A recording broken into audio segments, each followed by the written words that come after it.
Hey y'all, welcome back to Homemade Simple. If we've not met before, I'm Lori. I love to share videos each week to help you on your homemaking and frugal living journeys. I'm really glad you're here today, and I'm really excited about today's video. I'm going to be sharing with you some of my family's very favorite meals that we like to have whenever we don't have a lot of time and I don't have a lot of mental energy to think about different recipes, but I just want to have good food put on the table quick and easily without a lot of effort and trouble. So I hope you enjoy these recipes. I'm excited to share them with you. Let's get started.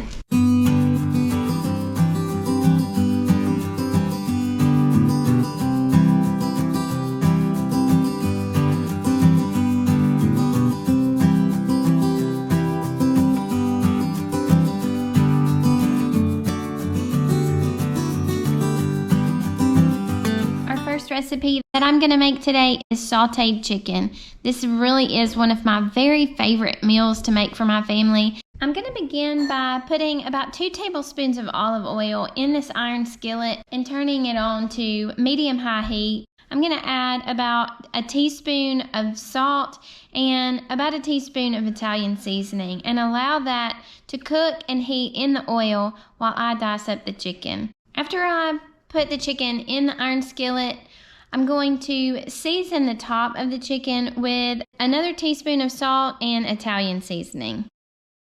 I'm also going to make some green beans today, so I'm going to start those on the stove as well, and I'm going to add about a tablespoon of bacon grease just to season the green beans. That's totally optional, or you can use butter. Kelsey was sweet enough to make the potatoes for me tonight, and she is just dicing up several potatoes.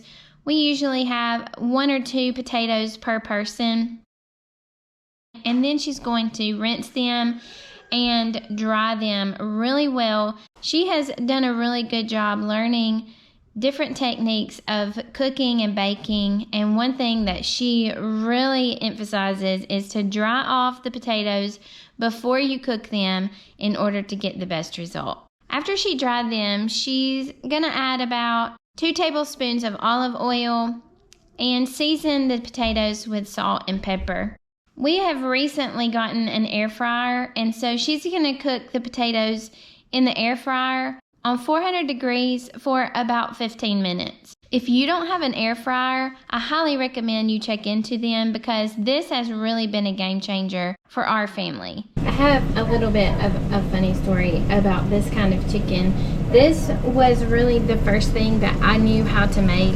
I've since learned how to make it, and I do it different now, but chicken in a skillet with Italian seasoning is what Chris and I survived on for the first 2 years of our married life. I didn't know how to cook anything worth eating except for cut up chicken or chicken tenderloins.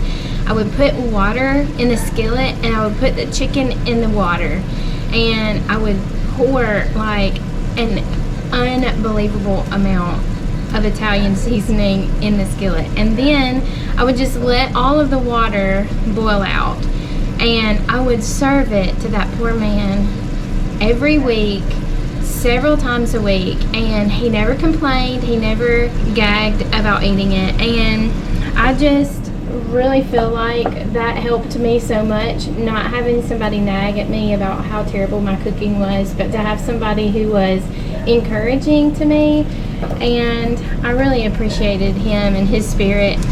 I've since learned a better way to do this is to do it with olive oil in a dry skillet with seasonings that don't overpower the chicken. So I have learned a lot over the 20 plus years of marriage.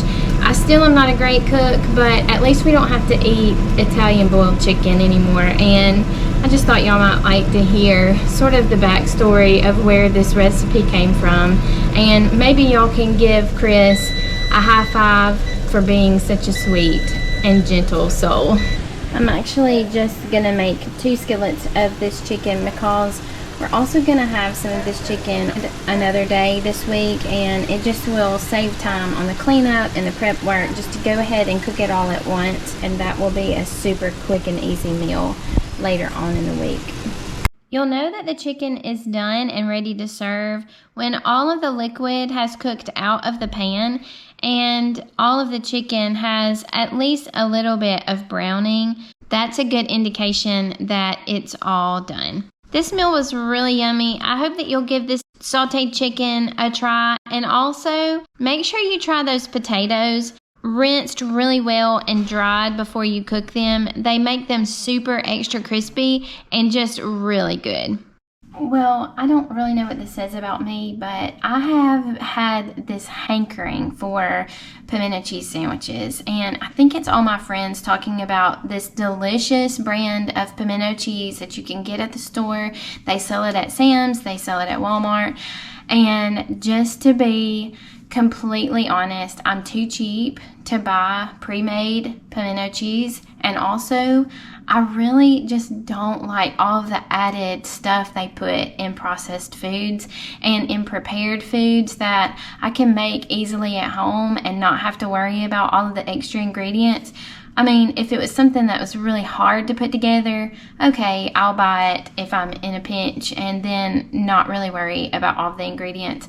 But on a regular basis, I just try to figure out how to make things myself, and that way I can fulfill the desire that I'm having for a particular food without having to spend a lot of extra on the convenience of having it already made, and then also not having the concern about all of the extra ingredients that I don't know how to pronounce and I don't know what they do. So I'm going to throw together some pimento cheese for just us to have in the refrigerator. We can eat it for supper if there's like a quick dinner that we need to just have something as we're running out the door, or maybe more likely having it for lunch. I'm really hungry, so I'm really ready to get this going. I have shredded 4 cups of cheese, and actually I think it's about 8 ounces of cheese that I have shredded. I'm gonna add 4 ounces of cream cheese, 1 cup of mayonnaise.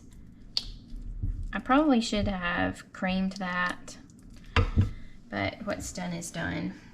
Let's put a couple of sprinkles of black pepper and maybe a teaspoon of salt. And we're gonna put 2 tablespoons of sugar, and we'll taste it. We might need to add a little bit more, but that'll be a good getting started place. I'm gonna mix all this together. Okay, the main ingredient for pimento cheese is diced pimentos. Pimentos, if you're not familiar with pimentos, it's like some kind of pepper, but I'm gonna go drain this. You don't wanna put the liquid in. I'm gonna add a 4-ounce jar of drained diced pimentos. So I drained the water out of the pimentos. Now I'm just gonna add them to my cheese mixture. Give it another good stir. If you have never had pimento cheese sandwiches, number 1, that means you're not from Alabama. And number 2, it means this is something that you really need to try. This is just a delicious, perfect for a spring or summer lunch or dinner when you just want something that is light and cool. Perfect for when you've been outside all day. This is just a really good recipe to have on hand. Keep the ingredients and you can whip some up anytime you want it. I normally make my bread, but I found some Hawaiian bread on the clearance bakery station at Walmart. I'm going to put some of this on a piece of Hawaiian bread. I think this is going to be the best lunch that I've had in a very long time. While we're talking about my family's favorite meals, chicken Alfredo has to be pretty high on the list. I have several Olive Garden fans in our family, and homemade chicken Alfredo is one of my kids' favorite meals. So we're gonna throw together some homemade Alfredo sauce. I'm gonna cook some noodles, use the chicken that we had last night, and I'm gonna throw together a quick garden salad, and we will be ready to eat an Olive Garden dinner at a home cooked price. My daddy went to the farmer's market and brought me some vine ripe tomatoes from Florida. So we're gonna cut those up, cut up some bell peppers, and we have some baby carrots. Also, I have some romaine lettuce. I'm gonna chop this up. I already have some cheese ready. So this should take no time at all to throw together this delicious salad.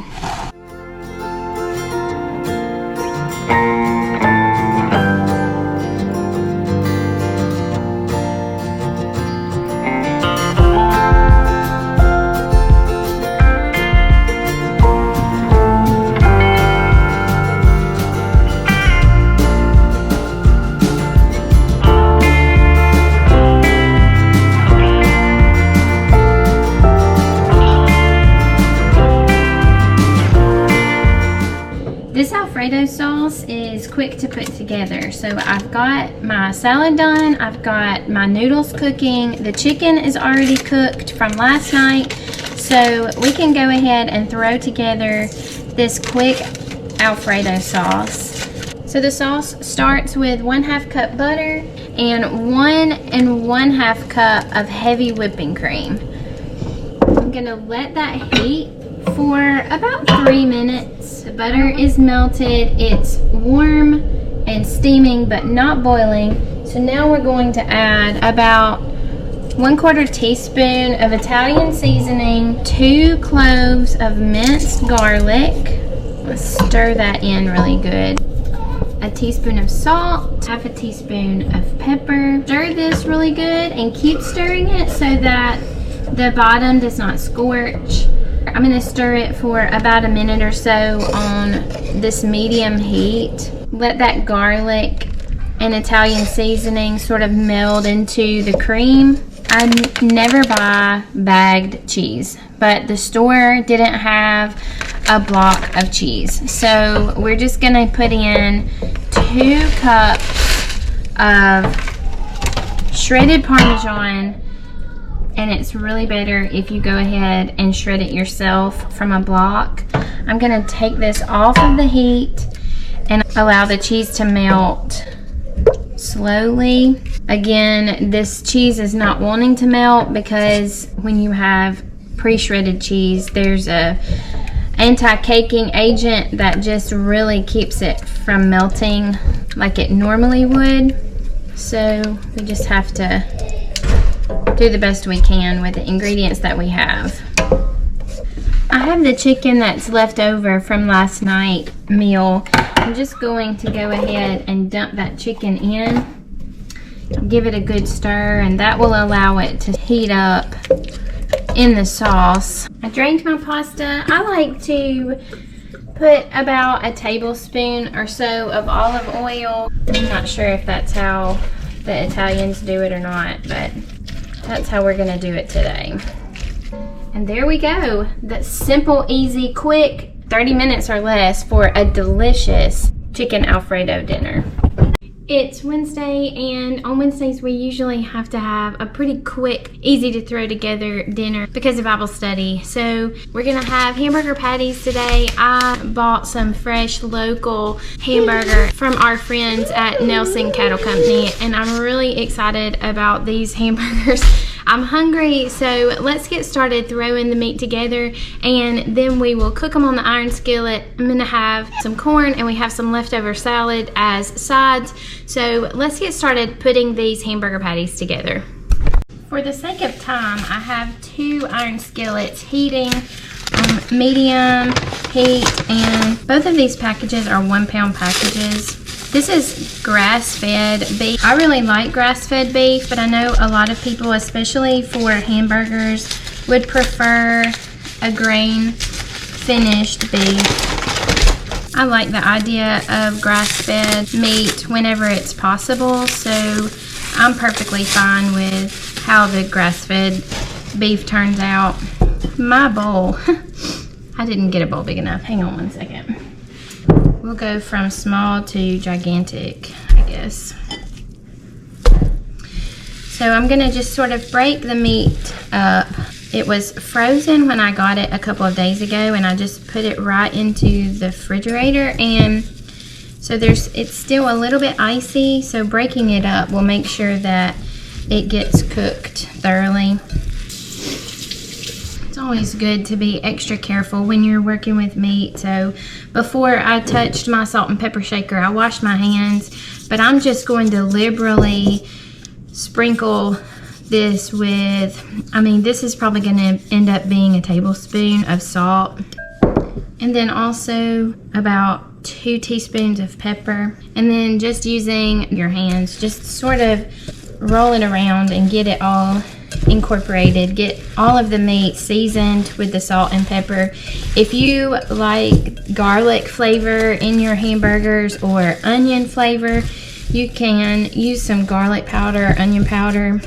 Just really like the simple flavors of salt and pepper in our hamburgers, but it's totally up to you.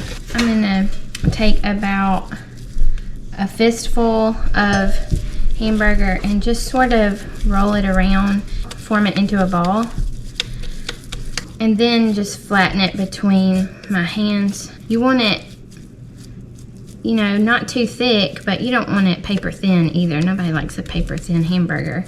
And an old friend of mine who has since passed away taught me that if you put a divot in the center, it will help in your hamburger not like bubbling up really tall in the center, and it'll help evenly cook it all. So this is about what you're looking for. I'm gonna throw this in one of the skillets and make the rest of the patties.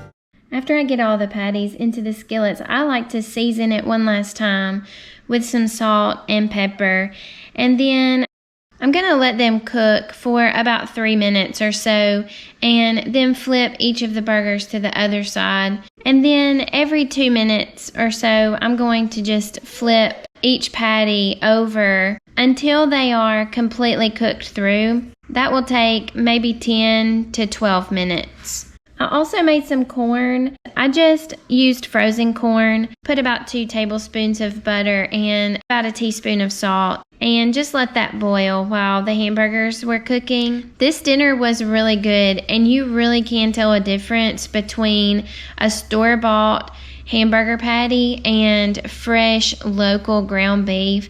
So let this just be my public service announcement to support your local farmers, and just try to search out some local beef to try. I'm sure that you are going to be very impressed. I know all of my family loved this meal, especially Lane. He loved these hamburgers.